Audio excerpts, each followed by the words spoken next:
Hello and welcome to another edition of GNAT-TV News Project's In-Depth Series. I'm Andrew McKeever, the news director here at GNAT-TV. It's a pleasure to have you with us today. It's also a great pleasure to have with us here in the studio two distinguished gentlemen who are here to talk to us a little bit about the Arlington Area Renewal Project.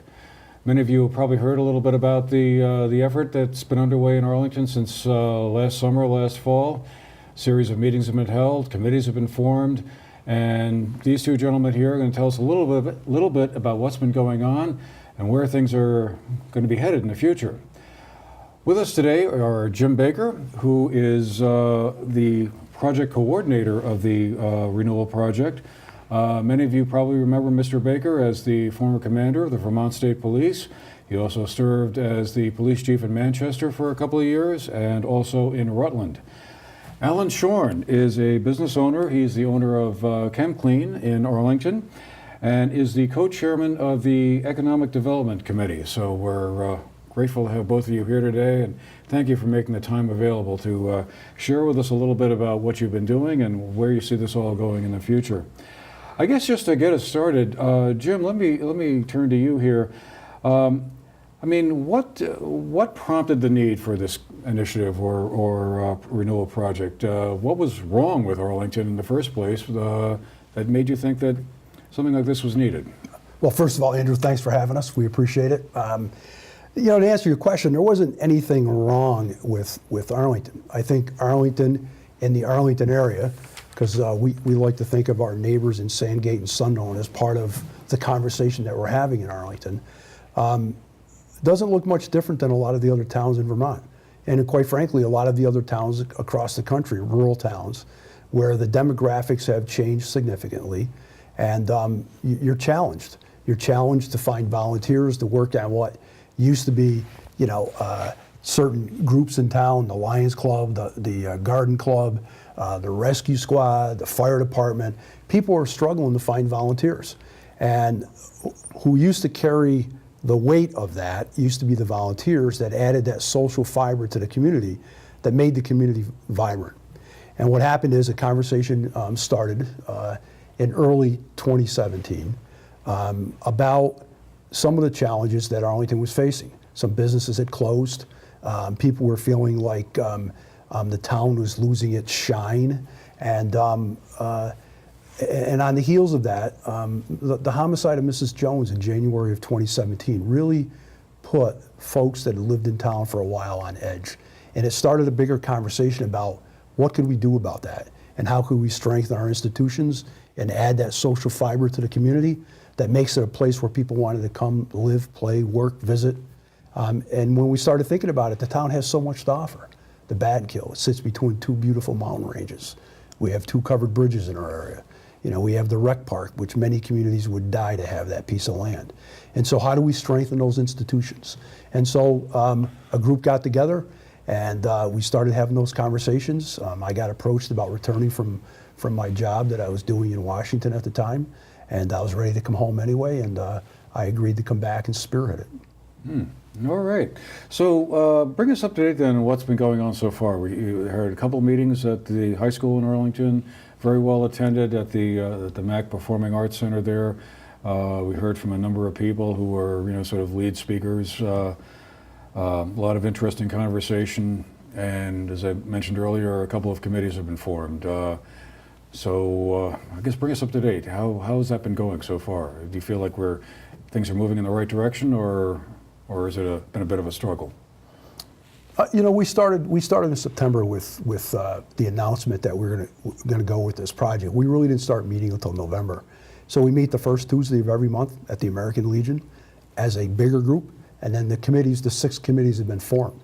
A lot of the early work was done on assisting the school with Act 49 and the self-study of Act 49, which was presented to the state, and we spent a lot of energy on that. And a lot of good work was done, but it also forced people to realize what there is in Arlington to value. And so the turnout is still good, the committees are active, and I'll let Alan talk about the Economic Development Committee because Alan and Amy Emmons co-chair that, and they're doing incredible work. And it's starting to pick up some energy, and people are starting to talk about how we can bring that social fiber and strengthen that in our community. So I'll let Alan talk a little bit about that. Yeah, I think one of the first things that we want to do as an economic committee is identify what we have going on in the community. It's obvious that we've lost a lot of businesses, but we also have a lot of businesses left here. And one of the things that we found is that there's a higher per capita number of home-based businesses, people working out of their homes in computer and technology that really aren't identified as you drive up and down 7A. So I think before we start trying to attract businesses, it's a good idea to identify what businesses are here. And then once we've identified the businesses that are here, then we want to promote the value of doing business locally, the local-to-local initiative, and the value of supporting your neighbors and keeping that money in your community. Well, we were talking before we went on the air about how there are a number of businesses that have closed since, I don't know, going back 10, 15, 20 years. Is one of the goals perhaps to try and bring back or encourage people to open up their own businesses to sort of replace some of those businesses that used to be around here? A lot of them cater to the tourist trade or the travel industry. Is that one of the objectives, do you think, you'd like to see happen if this turns into an ongoing project? I think the way to accomplish that, Andrew, is to recreate a vibrant business community. We used to have a Chamber of Commerce that networked the businesses, and we haven't had a Chamber of Commerce for quite some time. And just as Jim alluded to the lack of the social fabric that's in the community, I think there's a lack of business fabric in the community and knowing who's doing business. And I think that if we can get a positive perception of doing business in Arlington, that will naturally attract business to the area. Mm-hmm.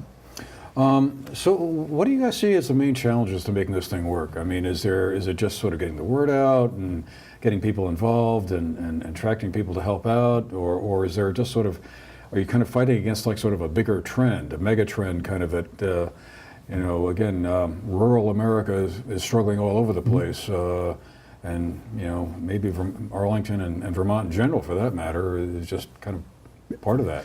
Yeah, we are fighting against a bigger trend. I mean, and a lot of it's around apathy. People are just willing to accept the way things go sometimes. And again, part of this process is also we're not working against our institutions, so we're not working against the school board or against the select board. Those folks have a lot on their plates. I mean, education is a very complicated business today. Before I came in here, I was just got off the phone with the superintendent, Bill Basic, talking about a couple issues where we think we can help the school. But we're not the school board. School board's elected. We're not the select board. Our goal is to try to figure out how to bring volunteers to enhance those institutions to make that community a little bit more vibrant. Going back to your question about businesses, one of the things that we've spent a lot of time talking about, Alan's committee's worked on this, the arts committee's worked on this, is really identifying about what the strengths of the community are. And when you look at our strengths and our history around the arts, I mean, Norman Rockwell, Pelham, some of the other illustrators that, 200 and some covers of the magazines. That's a huge history that we haven't tapped into in a long time. So we're not necessarily, we don't want to, I would love to see a coffee shop in town, right? And I don't want to offend my friends Dunkin' Donuts, but we don't want a Dunkin' Donuts, you know what I mean? We want to find what our niche is, fits our culture. And if that means a growing a business, fine. But we want to bring other folks into town, either through the arts or recreation, to make the town a little more vibrant. Mm-hmm. Well, it sounds like you have a couple of events coming up this summer that sound kind of interesting. I know there's a Four Freedoms initiative going back to Rockwell's famous set of four paintings, Freedom from Want, Freedom from Fear, and I'm going to forget the last couple of them. Freedom of speech. Right. Freedom of religion. Right. There's a big fair around that, I guess, over the summer, and perhaps a few other things as well. Is that going to be part of the strategy to kind of, push the energy level along?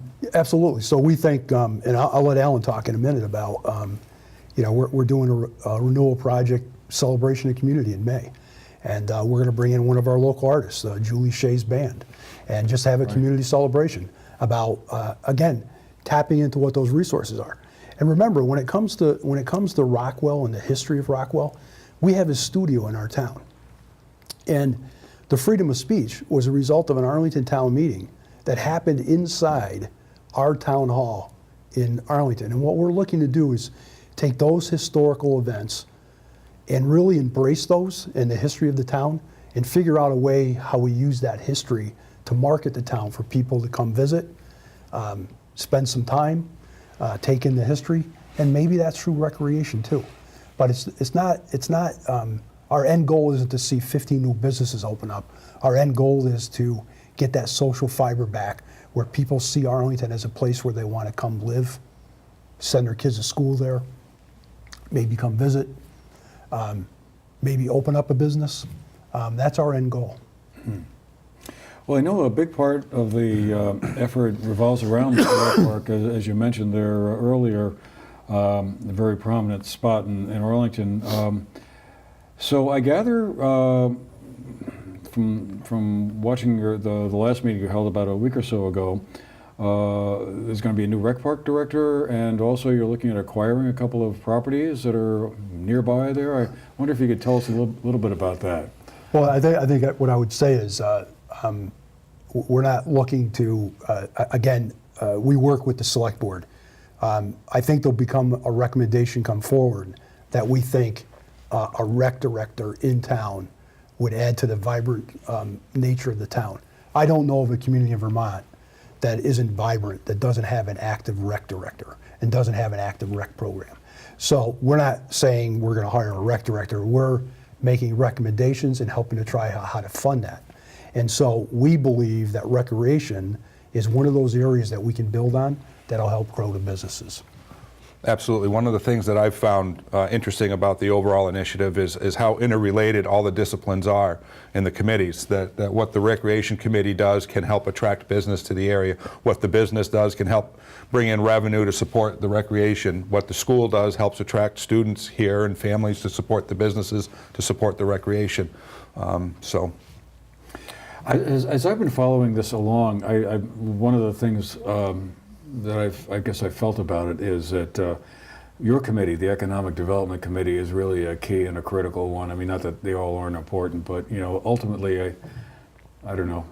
I guess I'm getting to the point where I think economics rules everything, and if we could sort of build a strong business foundation or rebuild one or whatever the right term is back in Arlington, that would really go a long way towards solving a lot of those issues that you talked about earlier. I guess I find myself fascinated, like how you make that happen. The popular way for a lot of local governments to try and do that is like with tax incentives or some kind of inducements that I think have a very mixed record. A lot of times I think you look at the eventual return on like some kind of tax break that a company gets to move into a town, and by the time everything's sort of sugared off, basically you're back to zero. I guess I just wondered, do you think that a way to kind of boost business vitality, if that's the right term, and correct me if you'd rather put it in a different way, is to sort of attract, is to kind of get attract more businesses into town, like to open up a coffee shop, or and presumably it might be people who are already here. Not necessarily attracting folks from outside, although that I'm sure would probably be a good thing too. But how do we kind of create that kind of excitement or vitality around running a business like a mom and pop kind of business in Arlington? I'm going to address that in two different ways. It's a really long question. I apologize for that. Yeah, I think, as we've talked before, this is not a sprint race. This is a marathon. This is a process that needs to take place. And I think one of the things that we need to do is to convey to people the importance of doing business locally. And we were just talking a little bit before we came on the air that we've become a society of convenience, that if you see something that you want, it's convenient to jump online, order it, and have it in your mailbox or delivered the next day, rather than run out in your community and seek it out, find it, interact with your business people and other people in the community. So, and I think it's going to be a heavy lift to convey that message to people that yes, it really does help when you go out and do business locally rather than jump online. And it may not be as convenient as jumping online and ordering something, but overall, ultimately, it's going to be better for your community to do that. And then the other aspect was about attracting business. I know in our business we've had to reinvent ourselves to do things that you can't get online and create an experience in the community shopping that you can't get jumping on a website and getting a delivery to your door. So I think it's two prongs. Number one, we need to convince people that it's important to do business locally, but the second thing is businesses need to offer a unique shopping or retail or service experience that you can't get elsewhere. And I think that will help evolve the identity of the community. I was wondering, do you think there's any, would there be any virtue to kind of restarting the former Arlington Chamber of Commerce? I mean, that was kind of the function that that organization used to fill, I thought, and did a pretty good job at, until it folded, 10, 15 or so years ago. Well, we have been in touch as an economic committee with the Shires, which is kind of taking over the chamber in Bennington, right. and they're referring to chambers now as regional marketing organizations or destination marketing organizations, and there definitely is validity to having an organization that promotes your area. Unfortunately, I think the cost of doing business as a small chamber to get that advertising message out has become too great for a small chamber to pallet, and your dues would have to go up significantly to get members on board for a local chamber. So I think, and the other thing is, in a time where we're all pressed for time, why do we want 3 or 4 different small chambers doing what a regional organization is doing? So if we can buy in to the regional and not duplicate our efforts, that will free us up to do other things on a more local basis. But I definitely believe there's a validity to networking businesses through a chamber-like model, and I believe there's a validity to tying in with larger regional marketing associations. So Andrew, just the other point too, I think, on this whole piece about business, right? This whole concept of a creative economy is to scale.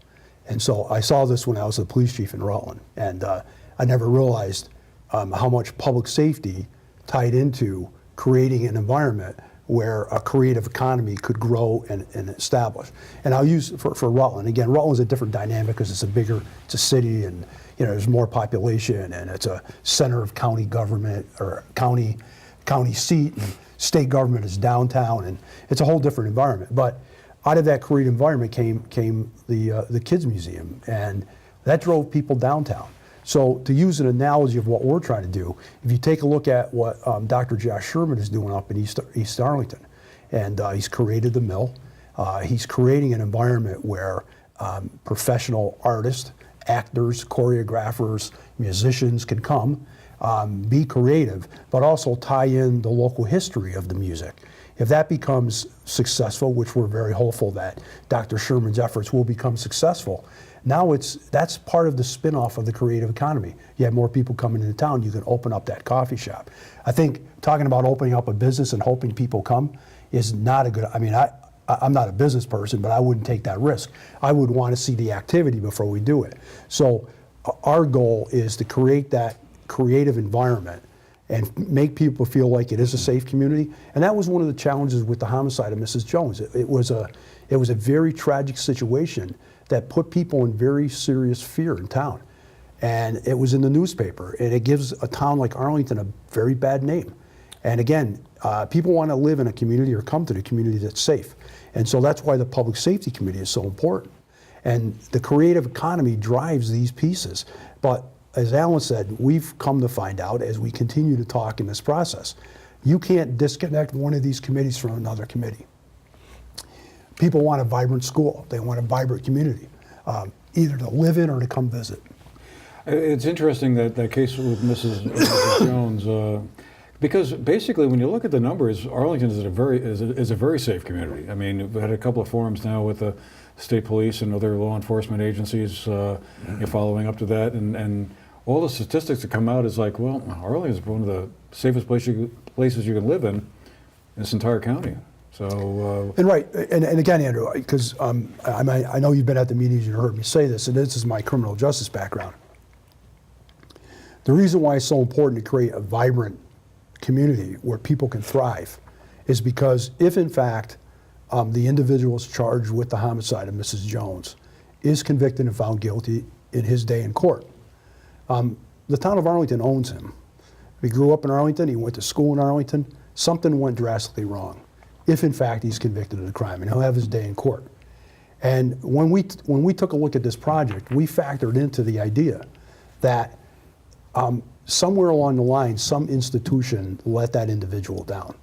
And that's why we think it's so important to have these committees, and they're interwound. The school committee, the public safety committee, the arts committee. You know, we've had a lot of conversations with the school district about how we leverage what assets we have in town to support Act 77, which is the Pathways education process.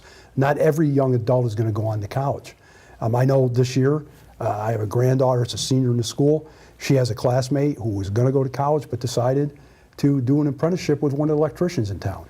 And that's the concept that we're trying to create and try to revive that idea of a vibrant community and how you support young kids growing up, how you support families, because the demographics of families have changed. The poverty levels have gone up. It's a reality of what's happening. We have to figure out a way to make sure that that's inclusive in the community and there's processes and systems in place to support them. Is there any like time frame to this initiative, or is it just going to go on until it's successful? When do you stop being better? Right. Yeah. It's from here on out, I think. Right. You know, and again, my hopes as the coordinator is that at some point I can step off to the side and I'll go back to something that I was very much involved in Rutland, which was Project Vision. Mm-hmm. And so Project Vision was launched. And what we're trying to do here is very similar to Project Vision. The difference in Arlington is we depend on volunteers. In Rutland, many of the folks that were around the table was part of their jobs because you had the local DCF office there and the Boys and Girls Club had a paid executive director. The difference here is we're dependent on volunteers. Our goal here is that this initiative won't stop. It'll keep going, like Alan said. When is good enough? And I think Project Vision is an example of that. It launched, going on almost 5.5 years ago now, and it's still vibrant. And it's not, there's no rules, there's no bylaws. It's a self-sustaining organization that's focused on making the community better. And so our mantra here is that everything we do is about collaboration for the greater good. So if people have ideas, and I don't think good ideas will stop coming for a very long time. We'll embrace those ideas and try to figure out how to make them and fit into those 6 committees to make it a more vibrant community. I know one of the areas you're collaborating with fairly closely is with the high school and Mm-hmm. well, I suppose all the schools in Arlington. I know you're working on building a website about this in conjunction with the high school. Is that the plan? Well, we have a business that volunteered their time. Stratton Magazine is going to help us create that website. Where we're going to use the youth from the high school is there's a couple seniors this year who are very much into photography, and they have a pretty good catalog of photographs of towns. And so we're having those 2 young adults participate in the development of that webpage. And we think that's an example of the Pathways situation that we could create with industry in town, Mac Molding, HBH Stain, the other businesses that are in town that are very vibrant. How we create that environment where they support the educational system. Going back to one question I asked earlier, what will the benchmarks be? I mean, how will we know that we're being successful? How will we know that this is moving forward or not? That's one of the goals that we have for the Economic Development Committee, and economic development can be very different for different communities. So I don't have a direct answer for that right now. I think if we step back in 3 to 5 years and say the business community is more vibrant or there's more people interested in business in Arlington, we can say that we're successful. As far as having nuts and bolts data, as far as increasing the grand list or tax rate, we don't have a local tax option, so we can't really measure it that way. We don't have any empirical data right now set out for economic development.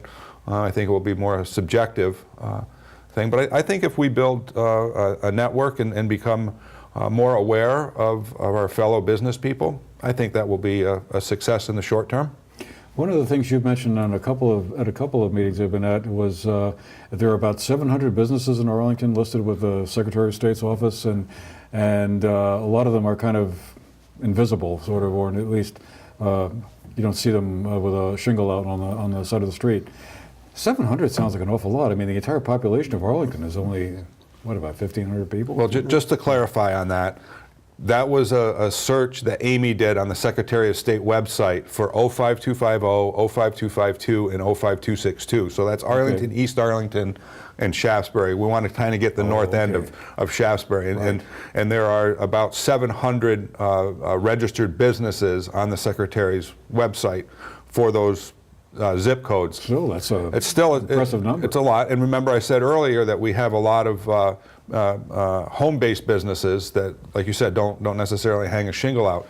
But when I first became active on the committee, just driving around, I kept a little notebook and I'd write down who I saw working where and what businesses I saw and who did have a shingle out. And just in the Arlington area, I came up with almost 160 people doing business, just observing that. So, like I said, we kind of focus on, or we pay attention to how many businesses have been lost without really giving due credit to how many businesses are here. And like I said, conveying the importance of doing business locally and supporting those businesses that are here, I think will be a benchmark of our success as well. So what's the immediate next step? Is there a meeting coming up next month? So or- we meet, as I said, we meet the first Tuesday of every month at the American Legion at 6:30, from 6:30 to 8. The committees meet off of that. We normally have a guest speaker that comes in. This month we didn't have a guest speaker. They got stuck with me kind of rehashing where we were for the last 6 months because we just got to the 6-month mark. One of the things to talk about setting benchmarks, one of the next steps for me as the project coordinator is to create a strategic plan moving forward that will lay out some of those benchmarks. And again, I think Alan makes a very valid point, and this goes back to what we talked about when we first started chatting. Demographics have changed, and the nature of how commerce happens in a community has changed. So the fact that you have people working out of their house that we may not know about is what the new economy is. And part of what we're doing is trying to figure out how to embrace that. So they feel like they have a voice, or maybe they don't want to grow their business, but it's good for them to network. So if you move into town and your computer breaks, I've faced this. Well, who do I call, right? Well, you can go to the standard, take it down to Staples and have them work on it.